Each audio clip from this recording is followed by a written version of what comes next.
Justice delayed is justice denied, यानी इंसाफ में देरी भी इंसाफ ना मिलने के बराबर है। जगजीवन सिस्टम की गलती के चलते पूरे 37 साल तक बिना इंसाफ के जेल में बंद रहा। अब सवाल उसके कातिल होने या ना होने का नहीं था, सवाल यह था कि जिस जुर्म के लिए उसे शायद ज्यादा से ज्यादा उम्र कैद यानी 14 साल की सजा मिलती, वो उससे 3 गुना ज्यादा सजा तो पहले ही काट चुका है। फिर उसके साथ इंसाफ कहां हुआ? यही सवाल लेकर जगजीवन के वकील देश की सबसे बड़ी अदालत सुप्रीम कोर्ट पहुंचे। देश का कानून साफ कहता है कि हर मुजरिम को उसके जुर्म के लिए तय सजा ही मिलनी चाहिए, उससे कम या ज्यादा नहीं। लिहाजा सुप्रीम कोर्ट ने जगजीवन और उसके केस की कहानी सुनने के बाद सिर्फ इसी बिना पर उसकी रिहाई का फरमान जारी कर दिया और इस तरह पूरे 37 साल बाद जगजीवन आजाद हो गया। पर कमाल देखिए कि जिस इल्जाम में वो 37 साल तक जेल में बंद रहा, उस कत्ल का मुकदमा तब भी पूरा नहीं हुआ था।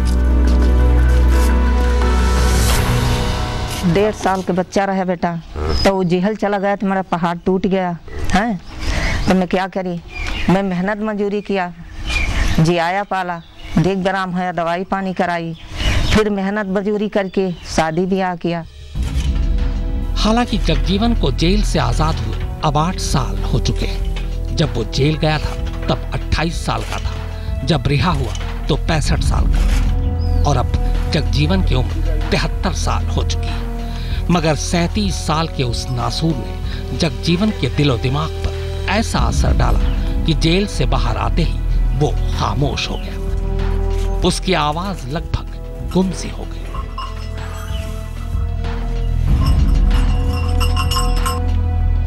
एक तरफ जेल के अंदर 37 साल तक जगजीवन सिस्टम की गलती का खामियाजा भुगत रहा था, तो दूसरी तरफ जेल के बाहर उसका परिवार हर गुजरते दिन के साथ बिखरता जा रहा था। इस दौरान घर में कितनी ही खुशियां और गम आए, पर जगजीवन के हिस्से में सिर्फ अकेलापन और मातम था। यही वजह है कि रिहाई के बाद भी 37 लंबे साल का वो अकेलापन आज भी जगजीवन की जिंदगी से दूर नहीं हो सका है। ये जो 37 साल जेल काटी है, जिंदगी हमारी बीत गई, तो जो अब तो दर्द मिटे ना हो, दर्द वैसे करे है, तो हमारी जिंदगी कैसे बीते। 1.5 साल का बच्चा रहा, जी आया पाला, पता नहीं कौन तरीका से हम शादी ब्याह के हम लोग। अब ना कुछ हम बोल सकी, ना कुछ कह सकी, ना वो कुछ कह सके।